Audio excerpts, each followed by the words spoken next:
So here's the thing, that is a laurel, and a laurel is because you've done something spectacular, and the spectacular thing this vehicle did was...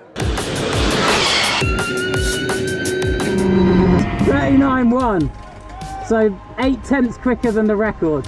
I'm in shock, I'm in absolute shock. Unbelievably beat the hill climb record at the Goodwood Festival of Speed, didn't it? It did indeed, and I have to admit we were quite surprised at the time as well. I mean, thankfully Max is sitting in the car right now, but record setter. We knew that it was technically possible for the record to be broken. The simulation suggested that it was just about doable, but we didn't imagine that Max would be able to get quite so close to the theoretical maximum of the car on the hill. And it just so happened that this man has extreme levels of bravery and managed to deliver the goods and did the record. Max, did you know when you were in the car, did you sense that you'd got either close to it or beat the record? How did you know? How soon? No idea. And the radio signal was very poor because we were so far up into the woods. It took me a little while to get the notification, but I was blown away. And the crazy thing is, there's plenty more time in myself because I've not been up there many times with full power, and I'm new to it. And also we've got so many things to change to the car which can go quicker. So that 39 could easily become a 36 without really thinking about it. Whoa! Did you hear that? I heard that. That's on camera now. I feel like that's brave talk, but I really hope that's correct. Yeah. In fairness, I mean, if Max believes it can be done, it can be done. So. Amazing. So fully electric. 60 kilowatt battery pack? So this one's built with a 60 kilowatt hour battery pack. We're working on the new variant at the moment, which will be more than that. This uses a Moly cell P26A cylindrical cell, which is an 18650. Right. But it's a wraparound battery pack, so it's actually something unique to us that we patented. It's a U-shaped battery pack, so Max is effectively sitting inside the battery pack. It wraps around either side of him and goes underneath his legs. Got it. And it's a form factor that's obviously quite different to a skateboard chassis, but it works incredibly well for single-seater race cars and for road cars. And this is a road legal car that you can go out and about in it. This is road registered. Shopping in it if you wanted, Thomas. Yeah, so it's not intended to be quite practical at that level yet. No. This is more around. It's an opportunity to deliver a car that meets all of the latest emissions requirements. It's zero emission compliant. It's a perfect electric company car. You can buy it at 2% benefit in kind tax for your business, and then you can take it to Silverstone or any other racetrack, and you can set absolutely astounding lap time. The McMurtry Spearling is now the fastest car ever to go Goodwood Hill Climb.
Great to see you again, Adam. We were on stage at Move earlier in the year in London talking about the EQXX, and here we are now talking about Mercedes-AMG high-performance powertrains, the AMG 1.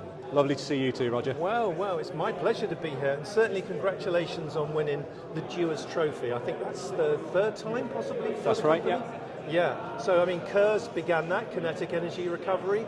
So if you like, the kind of DNA of where we're going with electrification has been part of what you and your teams have been involved in now for a while, in truth, haven't you? So can you quickly walk us around this and tell us a bit about it very quickly? Sure, completely. So I guess, as you say, KERS 2009, we brought the hybrid system into Formula One of the few teams that pushed hard to make sure it was a reality.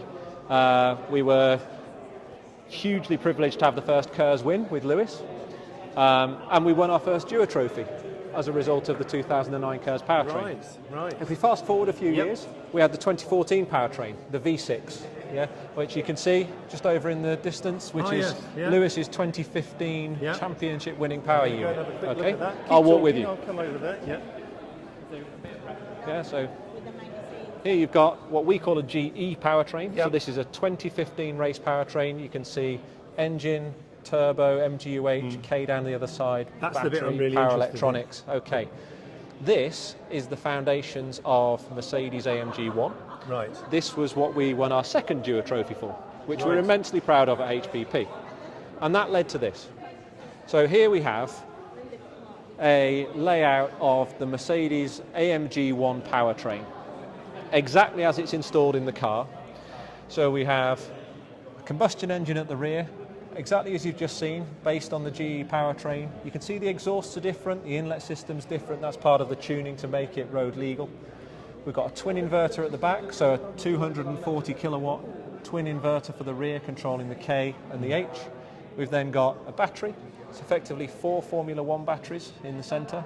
So the same cell that we used, liquid cooled. So all of those items from Formula One that allowed us to get a real high performance battery. As we were discussing earlier, we can't take a pit crew with us on the road.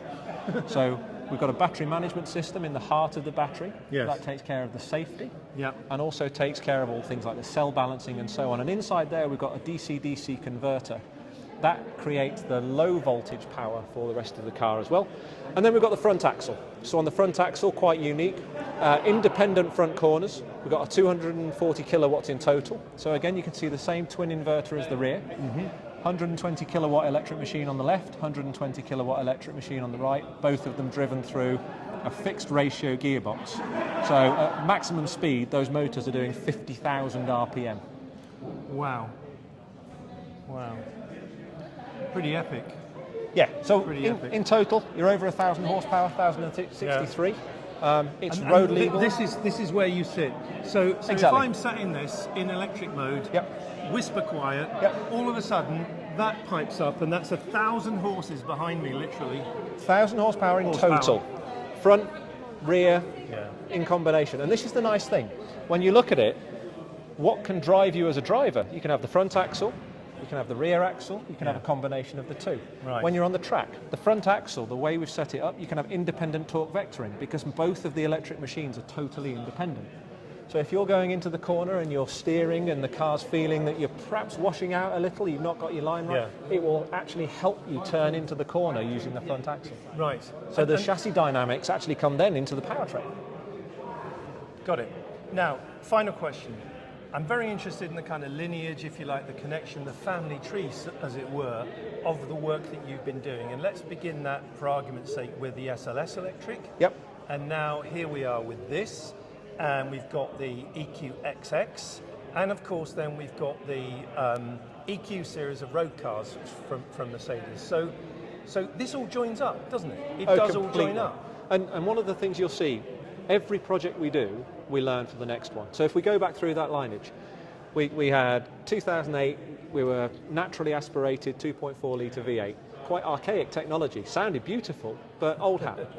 2009 we brought KERS. Huge learning for HPP. 2010 it comes off the car for cost reasons from an FIA point of view.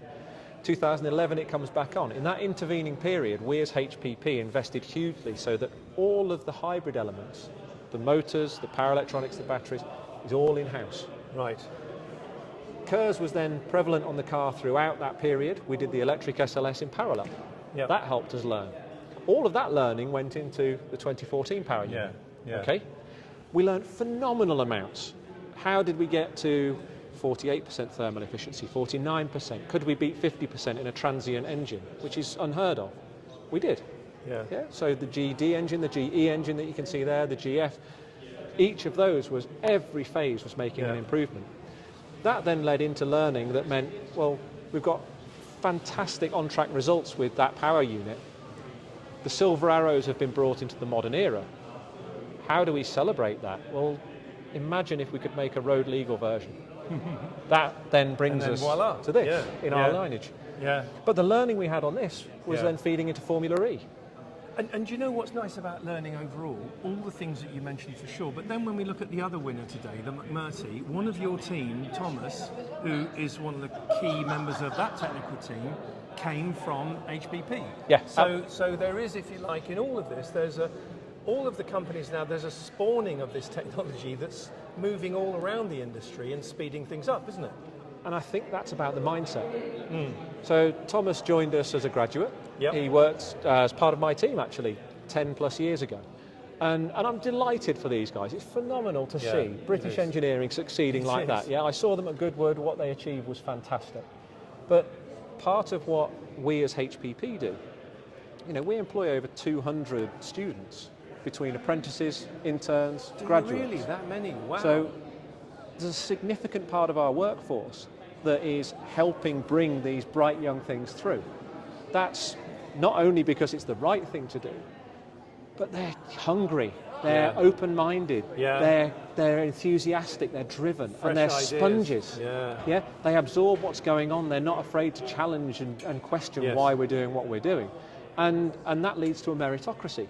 So people don't feel it's a time-served question. They're part of an organisation where they're going, right, if I do well, I can succeed. I can be responsible for huge aspects of certain products. Well, Adam, thank you so much. I mean, I enjoyed our conversation about perhaps the non-technical, softer side of things when we spoke earlier in the year, but to be here and see the pride that you have and Huel and the rest of the team, super impressive. So, again, as has been echoed a few times in the last hour or two, congratulations, well done. Thank you very much, pleasure to see you. Thank you.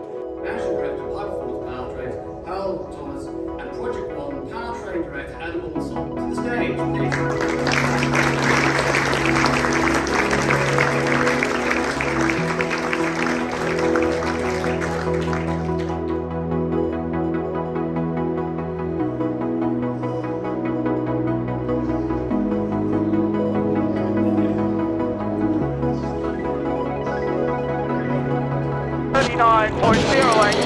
Record setter, McMurtry Automotive Speeding.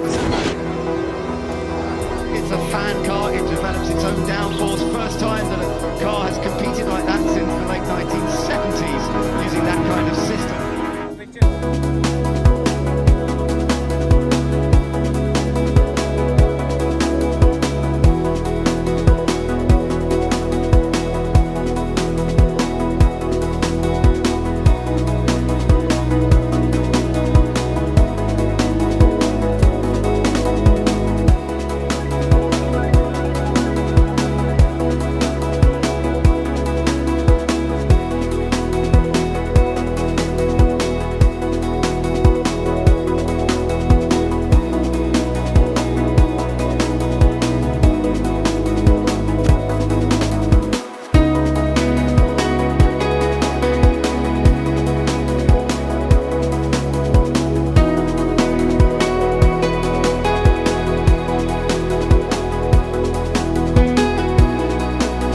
Just arrived here for our first hill climb of the 2022 Festival of Speed. It's a nice sunny Thursday. It hasn't been like that, it's been raining most of the day, so it's nice to have a dry track for our first run. Super excited, I know how much work's gone into this. I haven't been up the hill since a Formula One demonstration in 2014, so it's been a while, but looking forward to it. I love Goodwood and can't wait to show the McMurtry to everyone in its glory.